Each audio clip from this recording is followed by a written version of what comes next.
Hello and welcome to today's show. We have the lovely Jo Walden here with me today, and she is going to share about her beautiful book called The Inside Hustle. And this is a book that I've recently read, so I feel like I've been on a journey with Jo, actually, a very intimate journey where I've really feel like I have learned so much about her and her life in this amazing, authentic a journey of her life and her she calls it the sex, drugs and spirituality, which I love because that is exactly what it is. And I've got a pile of books beside my bed, probably 10. I'm one of these people who reads a lot of books at the same time, and often they don't get finished. But this book, I was so proud of myself. I just burnt through it because it was such an awesome journey. And I guess I know Jo, but now I feel like I really, really know Jo. So I'm going to get Jo to share some of her, some of this journey with you, and we can get to know her a little bit better, and hopefully you can hear a bit more about the book. So thank you so much, Jo, for joining me today. Thanks for having me. Thanks for your kind words about the Inside Hustle. It's pretty revealing and raw and authentic. So, oh my God, it is quite scary to have, because it's literally a view inside my head. And, not all of it's pretty sometimes because, this book, for those of you who don't know about it or haven't heard, it's literally a transformation journey, basically. It's my personal story. It's a memoir. It's a transformational travel adventure that follows me around the world as I go and have all these experiences in search of sort of the solution to the problem of myself, because I know, I kind of know that I'm my own problem during this book, but I'm trying to figure it out with all of these solutions outside of me, which is really not how you do it at all. Yeah. So. I mean, that is something that I loved about the book as well, is that the courage that you had to show all sides of yourself, because I think we are, naturally we want to look good, and, we share a little bit of ourselves, but the rawness in which you shared, the darker demons of yourself, but also this amazing spiritual journey, I feel like that really captivated me. I mean, how did it feel to bare your soul in this way, where there's kind of, these kind of darker sides of yourself, or this more hedonistic side, and your personal life and journey about, your family quite intimately, sharing about that. How did that feel when you actually got to publish that book and put it out there and say, this is me? Well, of course I had a mad last minute panic. And that was after I'd already launched it. My friend's like, it's already out there. What are you doing? This is not the time to be panicking. It's like, I was actually fine up until that point, but then it was just one of those funny things, isn't it? It's like human nature. No, this is a bad idea. Too late. So, it's, I feel like it was very, very hard for me to edit that book. And I didn't edit it myself. I had an editor, but for even me having to review the editing and the process and going through it, because I was going over and over and over this old version of myself, the darker parts of myself. And it's hard for me to read, let alone other people. I was like, oh. And so, but I couldn't, and it was really hard not to change it, because I was like, oh my God, I've come across so horrific here. Oh my God, I sound so naive. Oh, wow. What was I even like? I can't even believe that was me, but I've got to be true to who I was at the time. And otherwise there would be no progression of me as a person and character through this book. And it wouldn't be the journey that it is if I wasn't really brutally honest about it. And, I really do feel, I know there's a lot more publicity and things coming to things like mental health at the moment, but it's because none of the stuff we really talk about, and it really gets into my sort of mental processes and how I'm sort of debating things, thinking about things, my fears and insecurities cropping up, and my questioning and my constant searching and not understanding, and all of that stuff. I just put it in there because I think we all have that, and it's not just me.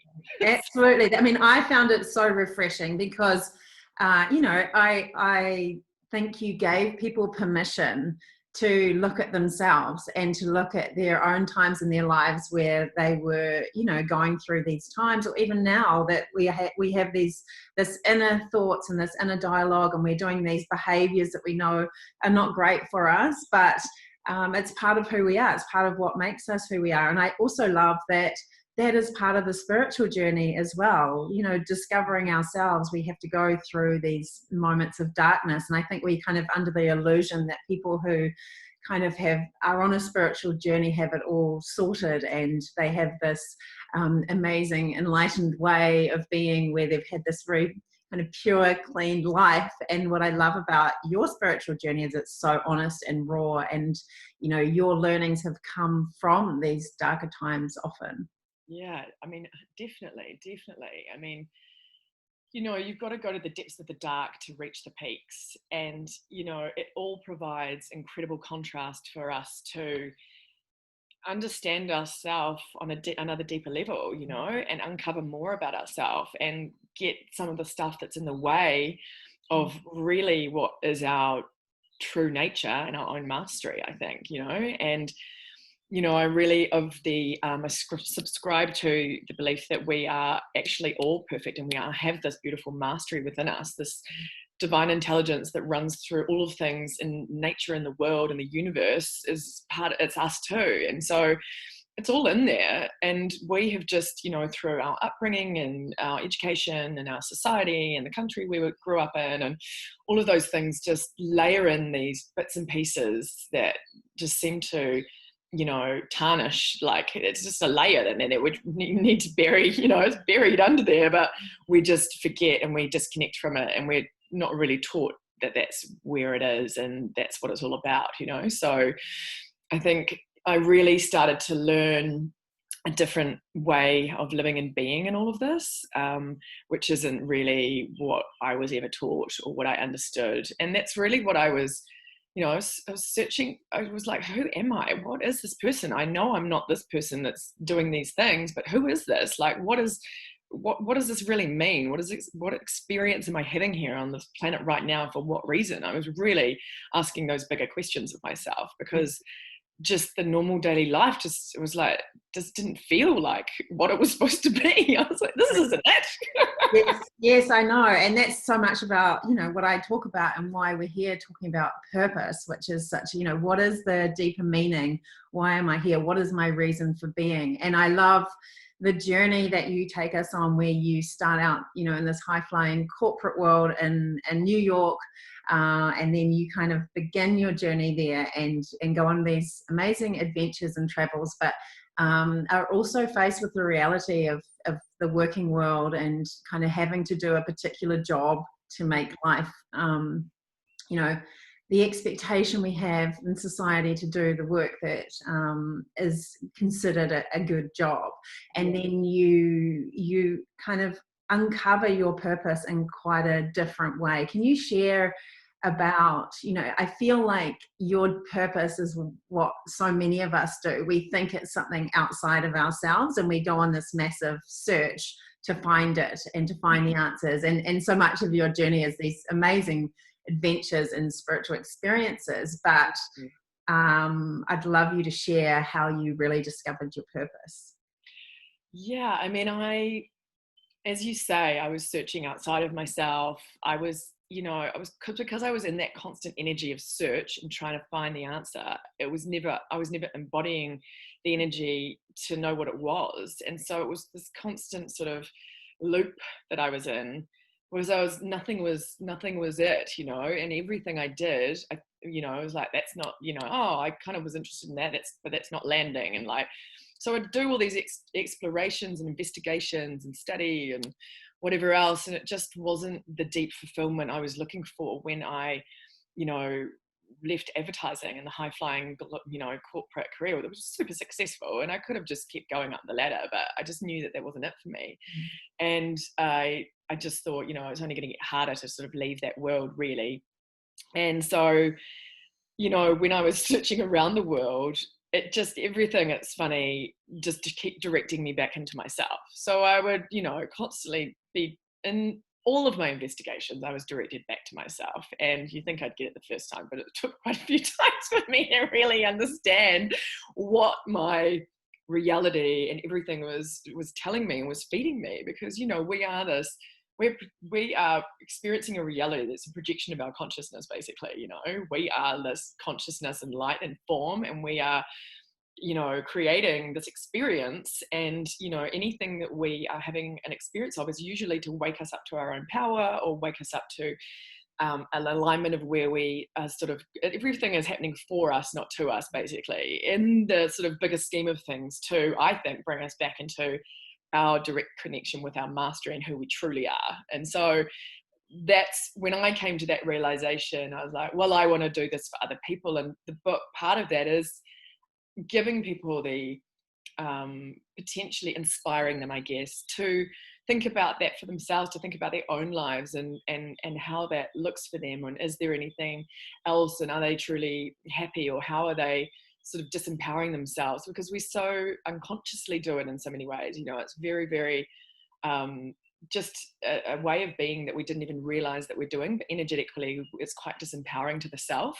And it is those loops of searching and thinking we're broken and we need to be fixed, or, you know, any of those kind of patterning is actually taking us further away from where we are. And when we start to sort of realize that actually the way that I am interacting and connecting with myself and all of this is part of the massive problem, then you start to really easily kind of click back in and align with yourself. And then you get into connection and you get everything flowing into your reality, rather than fighting and controlling and trying to make things happen. It's just more of a natural grace to life, I think. Yes. And I just was always sort of searching for that sweet spot. I wanted the beauty and grace of life to flow into my experience and just be in this, you know, beautiful kind of flowy kind of like life. But, you know, I think my the work and the purpose that I sort of came to was just, you know, really wanting to help awaken people to that in themselves, and really help them unpick all the stuff that's sort of in the way that we don't realize until we sort of start really kind of tuning in and being consciously aware of how our emotions are, our mental patterns, you know, our physical body, and what our reality is signaling to us. So Oh yeah, I really like that idea. I mean, the idea, or just the concept of searching, and how that can become a bit of an obsession.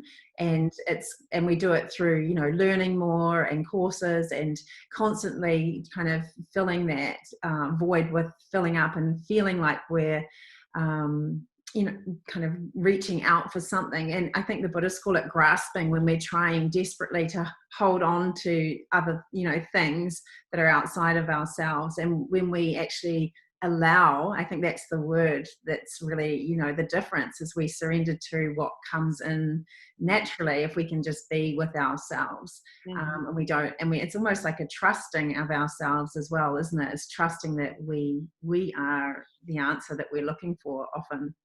absolutely.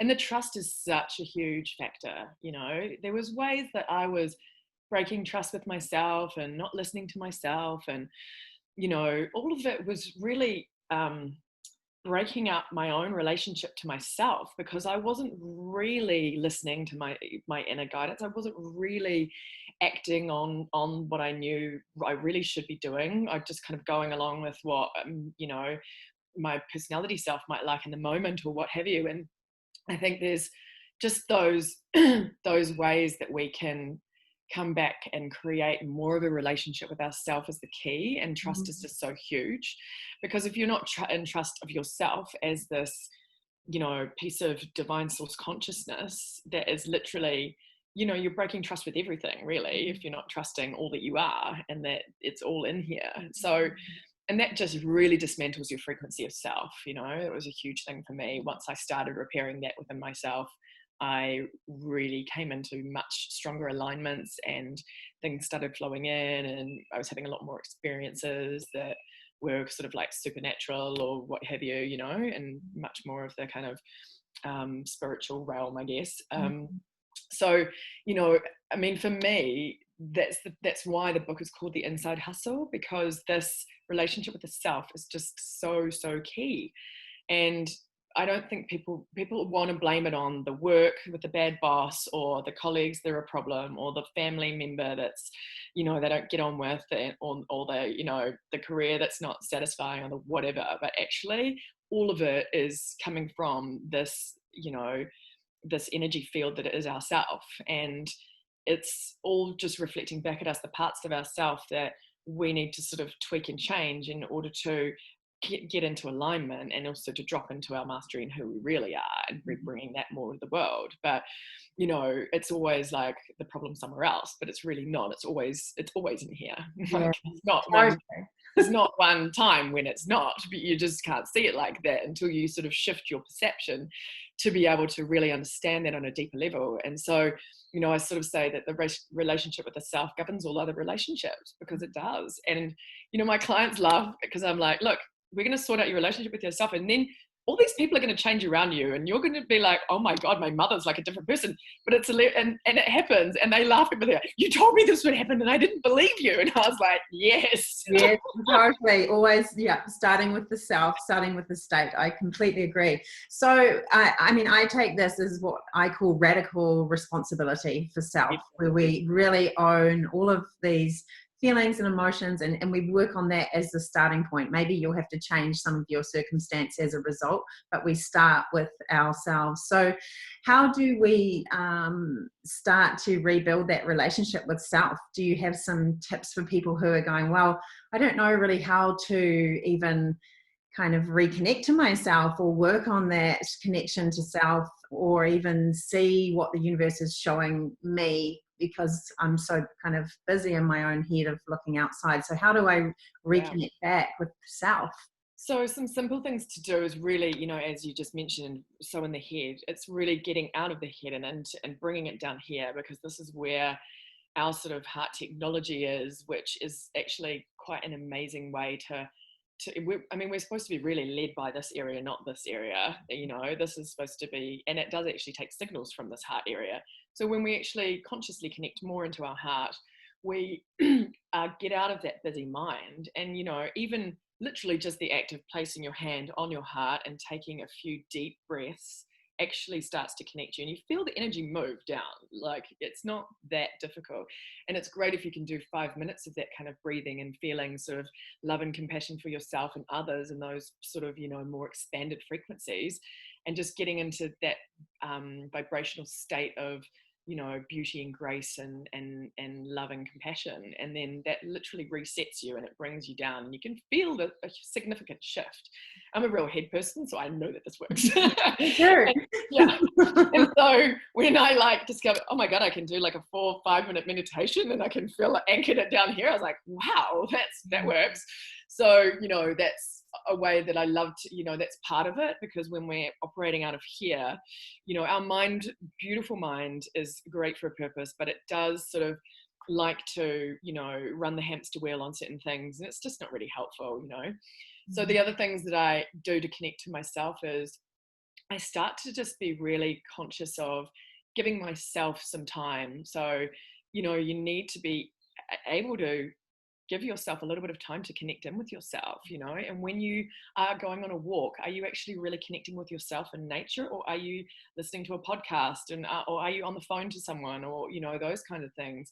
It's about just bringing conscious awareness into actually intentionally connecting with yourself, and giving yourself that gift of time to feel into how you are. Where are my emotions right now? How is my mental patterning? Is there anything I need to shift and adjust in my physical being? And all of this is just about conscious awareness in our daily life, And for me, it's not a spiritual practice or a personal practice versus my normal life. I really, really marry these things together, because we can't afford not to anymore. It just doesn't work like that, So, so I often also direct my day in the morning. That time when we just wake up is a really beautiful time to connect and set our intention for the day and just really focus our energy and bring it into alignment within ourselves before, because we've just come out of sleep, so we're in a beautiful sort of theta brain state, and our body is really and our mind and everything is really receptive to any of that. And I just, I sort of check in with myself and see what's happening. And as you're sitting there just waking up for a few minutes, everyone's got that time, no one doesn't have it, so it's a nice way to check in and just see, how am I feeling when I've woken up this morning? What state's my emotional body in?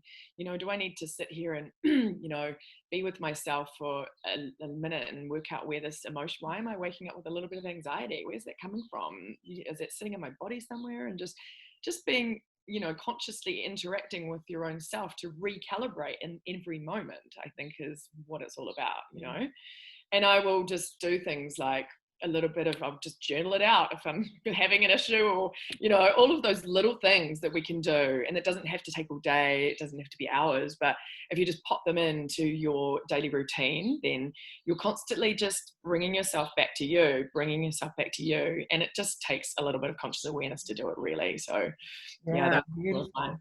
Yeah, no, those are so, and I think sometimes we think things have to be really complicated. Yes. And it's actually so simple. It's like cutting out all these distractions that are all around us all the time and just listening in. And it's called conscious awareness, or it's called mindfulness, or, it's just that moment of reconnecting with self, because we're so good at giving ourselves over to everything outside ourselves, to other people, to our phones, to work. And I love that, just simple reminders of little things to do in the day. And, and that's the thing. It's also like the little things add up to significant change.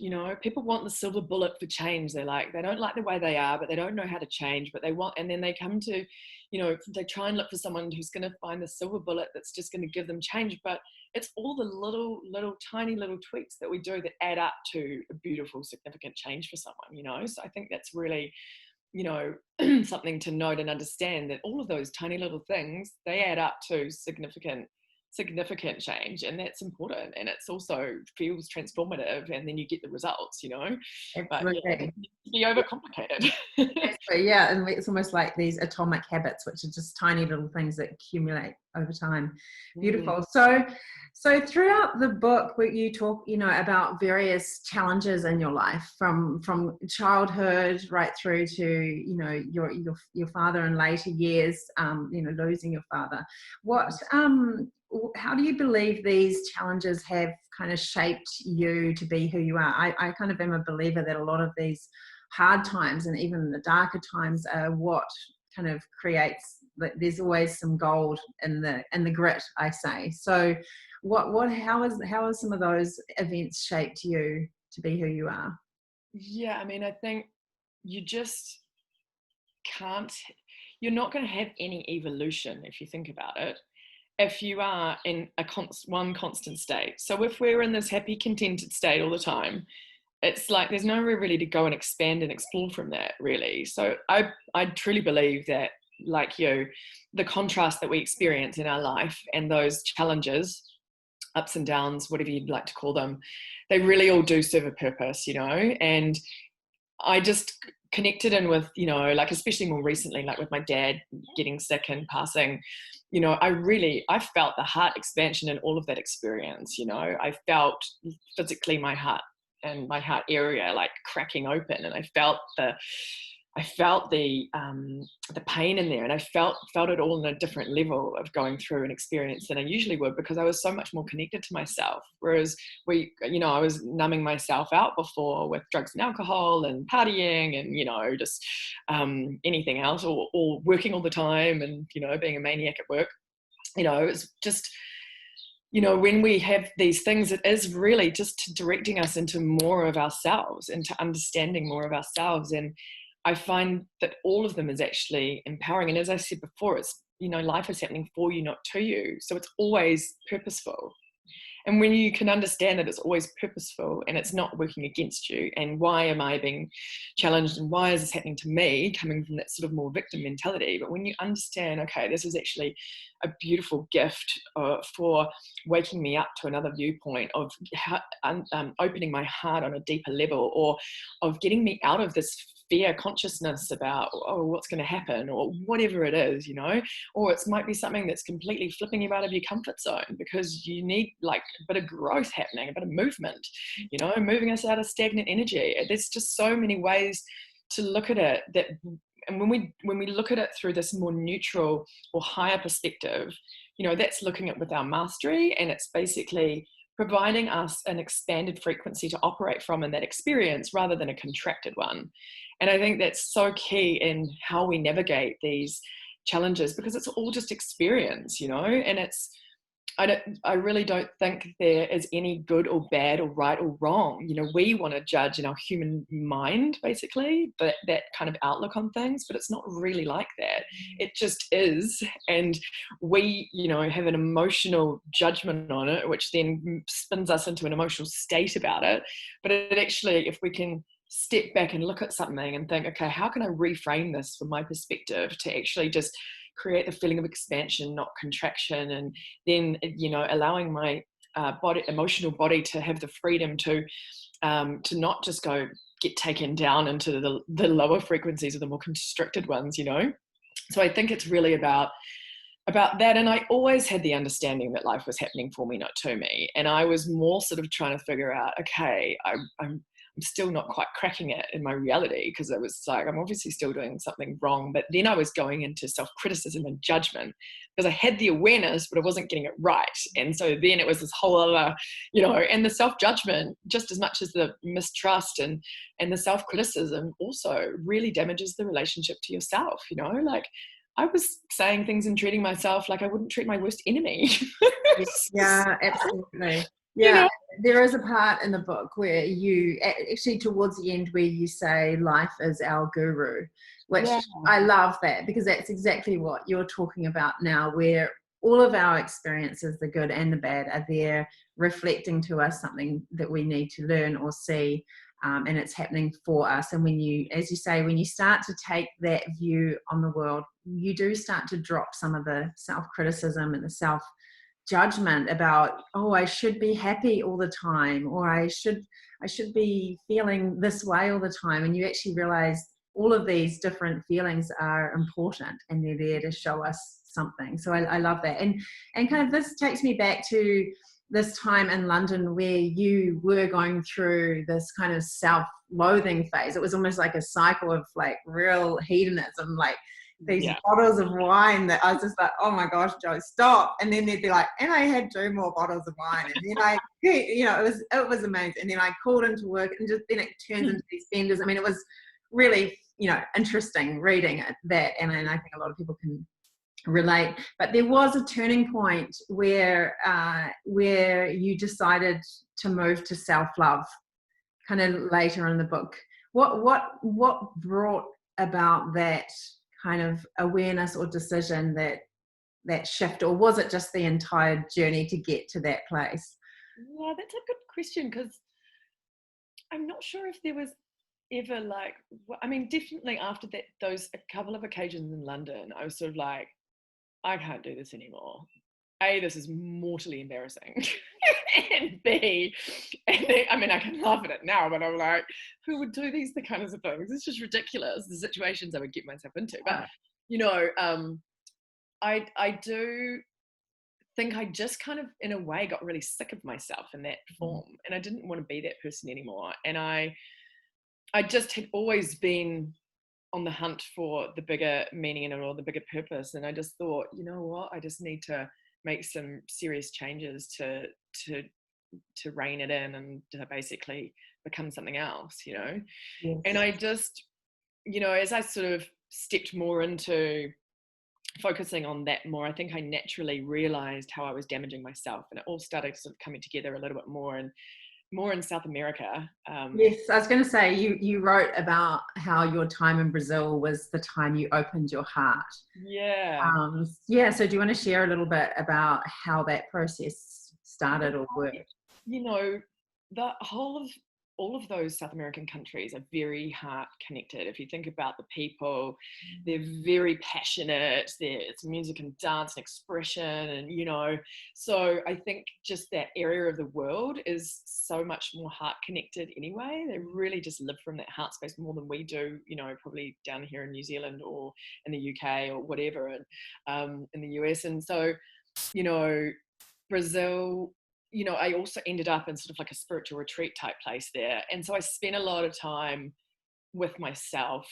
And so, I think it was a combination of those kinds of factors that just allowed me to sort of like really care for myself, and, that's how it helped me open my heart. And then I, met a Brazilian boyfriend, so that obviously helped too. So, it was just, I think because I was more consciously connecting to my heart and myself is why it was happening. I literally gave myself and I was writing my book at that point too. I had gone there to write this book, and this part of the trip was where I was supposed to be settling down and doing it all, and I had been doing that. So even though I was finding it quite challenging, but I think all of it sort of added up to just that concentrated time on really gifting myself. I was very aware that I was gifting myself this time to become something else. And I was doing the meditations and the activations and the the automatic writing and the journaling and all sorts of stuff. And I was doing little courses, and as I was in the spiritual retreat place, and just being really healthy and connecting with myself on deeper levels, and just allowing myself to be in a space of acceptance. Yes, yes. Really, I just got to acceptance with it all. Yeah, you could feel that in the book. It really Yeah. felt like this whole new phase of yourself. And you touched on this automatic writing, and I know that there's snippets all through each chapter that feels like that was maybe an automatic writing, a kind of download. For people who don't know, what is automatic writing, and is that accessible to anyone, or how does that work? What is it? Yeah, I mean, so I went down this journey of, I was looking into sort of channeling, because there's supposed channelers who bring wisdom through from, they could be other beings or other places or whatever. And, I was always fascinated by that, because I wanted my own access to my own, some wisdom, and I wasn't getting it in the ways that I wanted to. So of course I was trying to find another way. And it's because none of it looks like what you think it does, and you don't realize that. So you're just constantly barking up the wrong tree. However, I went on this journey to learn this sort of a way to do this sort of free flow automatic writing, where you're just allowing other energies to work through you or what have you. And I sort of wasn't, I wasn't like, I would say I was crazy successful with that. But then when I was just doing stuff for me when I got back from Brazil and South America and back in New Zealand, and I was just sort of writing the stuff, and then I'd look back at it and I'm like, what is this? And a lot of it would have a lot of quite interesting details about things that I didn't know about. And I was sort of like, that's interesting. Like, I didn't know that there was a Series A and Series B star system, and it was appearing in this writing. I was like, what's this all about? Right. And so I sort of realized that, oh, okay, so this is definitely not my personality self that's coming through here. And what I've sort of worked out is that I'm actually sort of just tuning into my mastery. I'm like basically just tuning in and channeling my mastery. And what I do with clients is I channel their mastery. So all of that basically is light encoded writing that it realigns you back to self, which is why the book actually has an alchemical effect on people's energies. They read it, because as you say, it gives them permission to see themselves and their own experiences in a different way, and also then to recalibrate the energy around it. But anybody can do this writing. It's not something that is for anyone who's special or has a gift or whatever. I literally just started doing it, and I just just connect in and, allow myself the space and freedom, and I connect into my heart, and then I just write whatever popped into my head, and it would just come out. There was all these words, and I was like, oh. And it takes a little bit of practice, but you just got to try it, really. But anybody can do it. And I really encourage people, because it does allow you to sort of access into other parts of yourself and your own being. It's all part of you, all of this experience is. So it's just a layer that is really interesting to tap into for people. And you can also do that thing where you write with your opposite hand, your non-dominant hand, to get your dominant brain side out of the way. So that Right, I love that. if you're getting a little stumbling block of getting too caught in your mind, which was quite challenging for me, then you can do that to sort of, get you out of it. And it's obviously a bit slower and a bit funnier, but, or you can also, if you don't like actually writing, you can just get yourself into a connected space and ask to connect with your own mastery and intentionally bring that through, and then just record into your phone as well. Beautiful. Yeah. I love this word mastery because you use it a lot, and it's actually, yeah, it's a really inspiring word. What does mastery mean to you?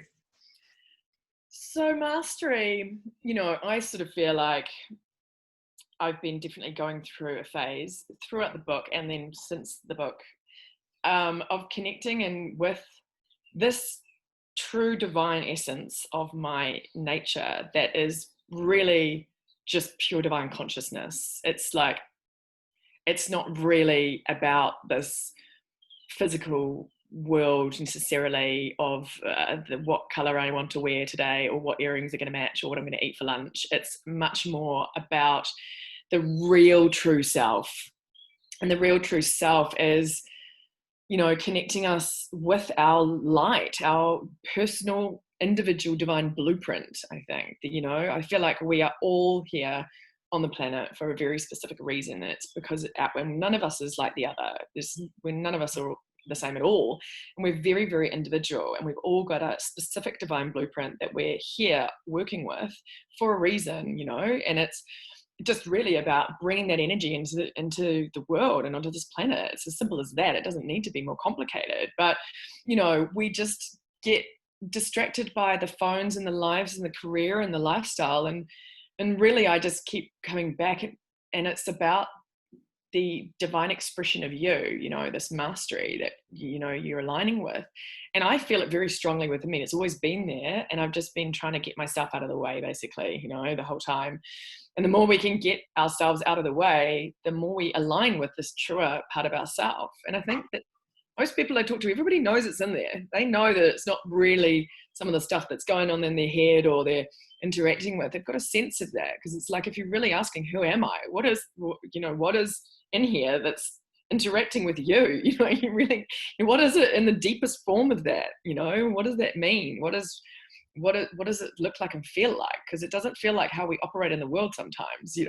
No, beautiful. I really love that. And actually it brings me to one of my favorite little paragraphs that you wrote in the book, which really kind of aligns with what you're saying. And for me, as somebody who loves, supporting people to find their purpose, this just really rung true for me. So I'm just going to share this, probably my favorite paragraph, with you from Jo's book. And it says, the ultimate truth, our connection to something greater than ourselves, to nature, to the divine intelligence, to our genius, is found within. It might be covered in self-created beliefs, limited by programming, or hidden under trauma, but it's still there. No one else heals you. You heal you when you are your true potential. All you need to do is step into it. Yeah. I loved that, all of that. And I feel like that is, that comes towards the end of the book, and it's this beautiful homecoming of yourself to yourself, which interestingly comes when you come back to New Zealand. And what I love about that is my own homecoming to myself also came when I came back to New Zealand after being away, for 20 something years. I could really resonate with that, and I had quite a lot of resistance to coming home to New Zealand, but maybe it was also the real coming home to myself. I don't know if you felt like weirdly coming home to where you're from can help you to bring yourself back into who you really are.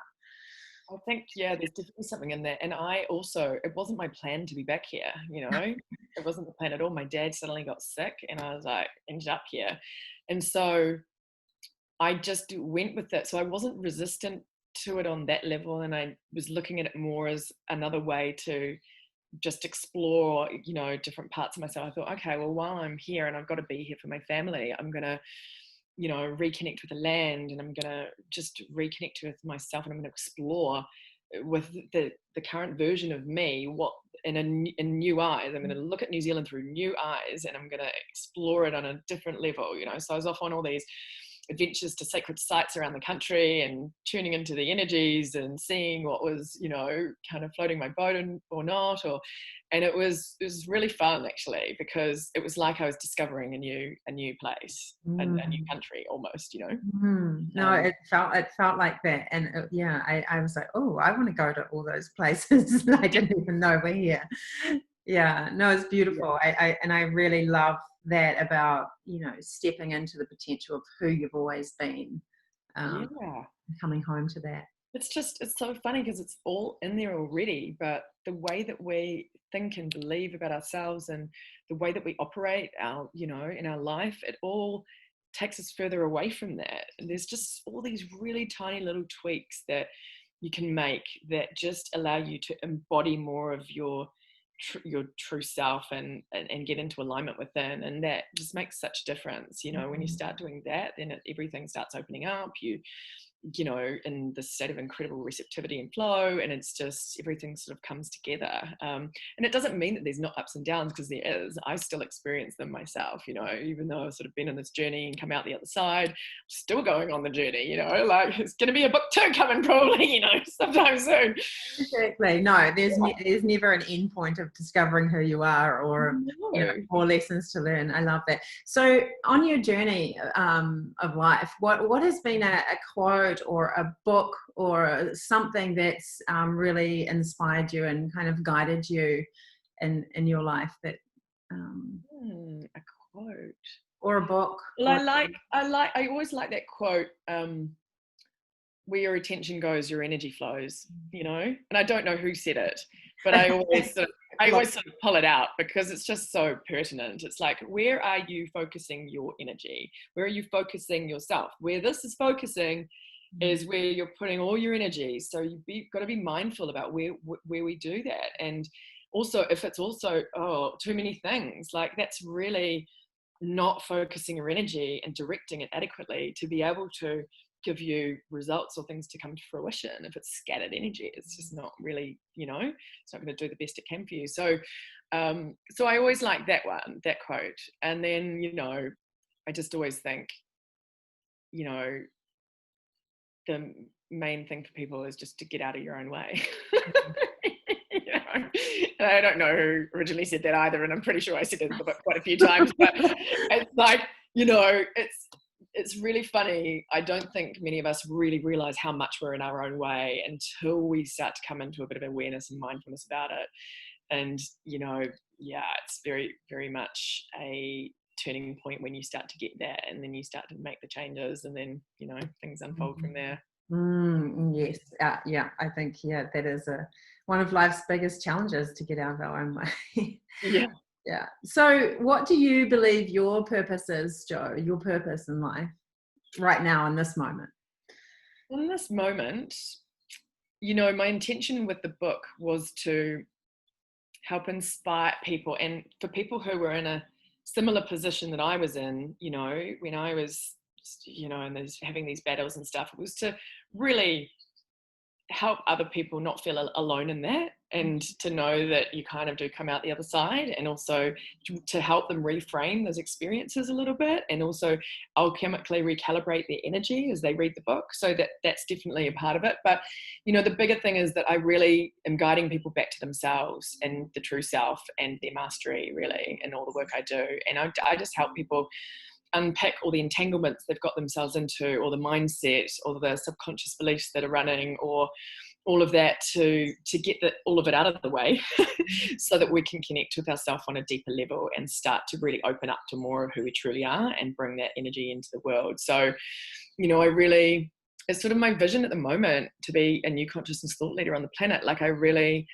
feel pretty passionately about, especially given current circumstances, that a lot of people have been contributing to more fear and more anger, and I see it all on social media and everywhere. And I just don't think that people understand sometimes that when they're just outletting that stuff, they're actually contributing more of that energy that they don't like. They're matching that energy and they're adding to it, and so therefore they're adding to that issue that they can see, rather than viewing things from a beautiful, loving, compassionate, or neutralizing perspective, and not allowing themselves to contribute more of what they don't want to see, you know. So I really am really passionate about bringing awareness to those ways that we can shift and tweak and change in how we are and how we see things, and just bring a bit of awareness to all of that kind of way of being.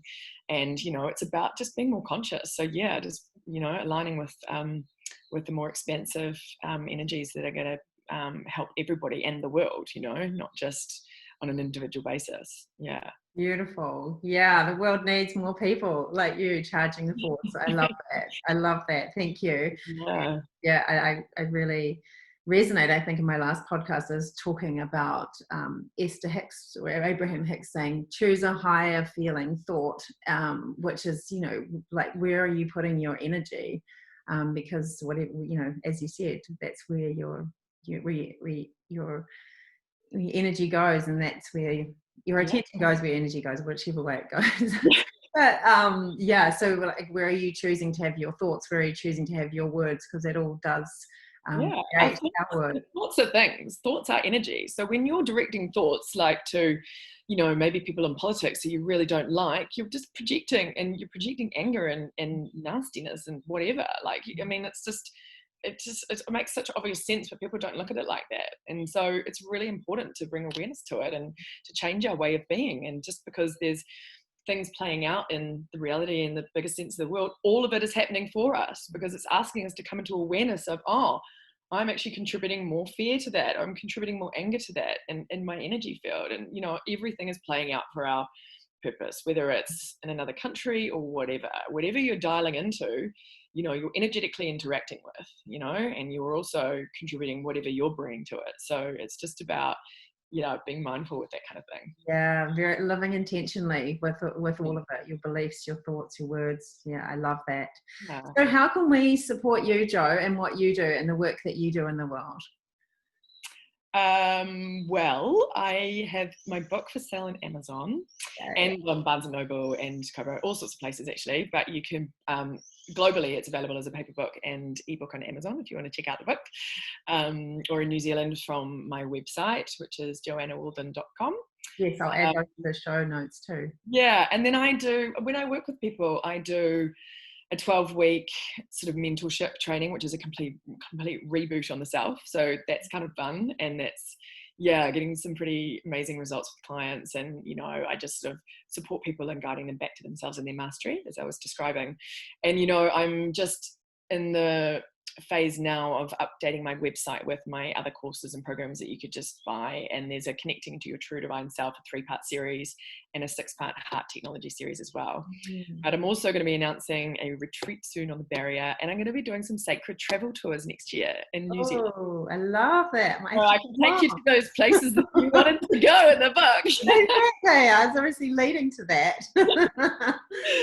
So, you know, I'm so passionate about that beautiful travel and people connecting and with those places. And, you know, the energy in New Zealand is really, really special, and it's really aligned with where we're heading as opposed to where we've been energy wise. And so I think that's really why I've been drawn back to New Zealand as well, is to, you know, bring that forward for people and allow them to access it and have more sort of energetically expanding experiences in these places, you know, that they otherwise maybe wouldn't know about or wouldn't do on their own.